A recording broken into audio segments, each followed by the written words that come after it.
Kailangan ng Lakers ng starting center sa offseason. Malinaw na yan mismo yung target nila. Samantalang ang Pistons Detroit kailangan ng elite guard na pwedeng i-partner kay Cade Cunningham. Second option din yung tinatarget naman nila. May Jalen Duren ang Piston na isa sa mga nalilink ngayon sa Lakers. Napapasok rin mismo sa free agency. Halos same situation kasi dito kay Reeves na possible pumasok rin sa maximum deal na 5 years contract.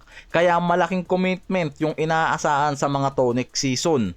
Parehas din yung mga to nagkaroon ng drop performance sa playoffs. Halos nagkaroon din ng doubt ang Lakers at Pistons sa dalawang to kung worth it yung possible max contract na makukuha nila pagpasok ng free agency. Papasok si Reeves sa free agency, inaasahan niya na magde-decline siya ng extension kaya magiging unrestricted free agent siya. Sa mga report mismo yan na lumalabas, possible din na humingi si Reeves ng max deal ngayon sa Lakers. Ang problema sa Lakers, meron silang cap restriction ngayon Si Reeves kasi papasok sa 239 million sa 5 years hanggang 287 million naman kay Jalen Duren. All-NBA eligibility kasi yan. Pero yung inaasahan sa kanila maging second star sa roster, pero ang problema kasi sa playoffs nakikitang hindi pa ganun ka-proven yung mga to at nagiging inconsistent ang numbers at performance. Kaya marami ring analyst at insider talaga ang hindi pa rin kumbinsido sa mga to kung sapat yung level nila sa mga star player ngayon sa malaking contract tulad nila Jalen Bronson, Tyrese Haliburton, Mitchell, Bam Adebayo na sa playoffs proven na talaga at worth it ang max deal na binigay sa kanila nun. Sa lagay kasi ni Austin Reeves sa Lakers ngayon, may mga concern pa rin Average defender, bumababa yung shooting sa playoffs, hindi pa napatunayan na kaya niyang maging consistent number 2 option sa deep playoffs run. Kaya nagkakaroon talaga ng doubt sa front office kung sulit yung 45 to 40 million per year na possible makuha niya sa free agency.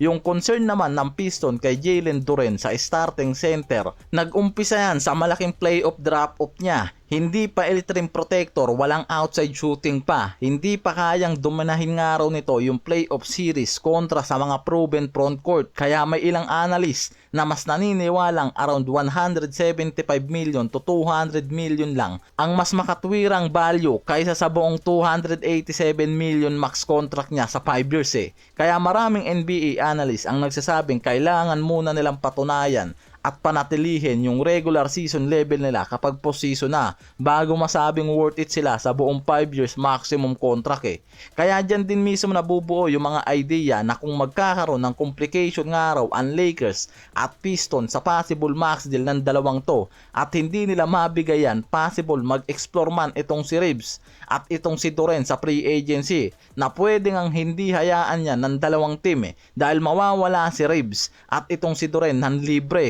ngayong off-season, lalo na kung focus ng Lakers makakuha ng franchise center para sa championship contention ni Luka. At isa pa, kung bumalik sa kanila si LeBron na may salary discount, kailangan nila talaga ng elite center, samantalang ang Piston second option star sa likod ni Cade Cunningham ang target. Kaya nalalagay ngayon sa alanganin itong si Reeves sa potential asset na pwedeng gamitin siya. Lalo't galing na rin mismo kay Pelinka na wala silang balak gamitin si Reeves sa kahit anong trade. Maliban na nga lang daw kung starting center caliber o elite center ang kapalit nito Pwede kasi yung senaryo ng one-on-one trade sa pagitan ng Lakers at Pistons ngayon. Yan mismo yung nakikita Hindi kailangan gumamit ng mga to ng maraming asset at draft pick sa trade senaryo kasi na to. Based na rin mismo sa sinabi nitong si Sam Amick ng The Athletic, kabilang talaga yung Detroit sa mga team na nagmo-monitor kay Reeves at pwedeng sumubok kung papasok nga raw siya sa unrestricted free agent. Pero pwedeng hindi na dyan umabot lalo't maraming teams nga raw ang pwedeng maging kaagaw ng Piston dito kay Reeves. Ang pinakadahilan ng Piston dyan kung bakit sobrang interesado talaga sila kay Reeves, gusto ng mga to makakuha ng elite playmaker at scorer kasunod nitong si Cade Cunningham. Second option pa rin naman si Reeves kung sa Piston kaya hindi nga raw mawawala tong si Reeves sa roster ng Piston. Nandun pa rin siya sa comfortable role niya. pwede rin yung sign-in trade Ito yung pinakamadalas banggitin ng mga analyst at insider dyan.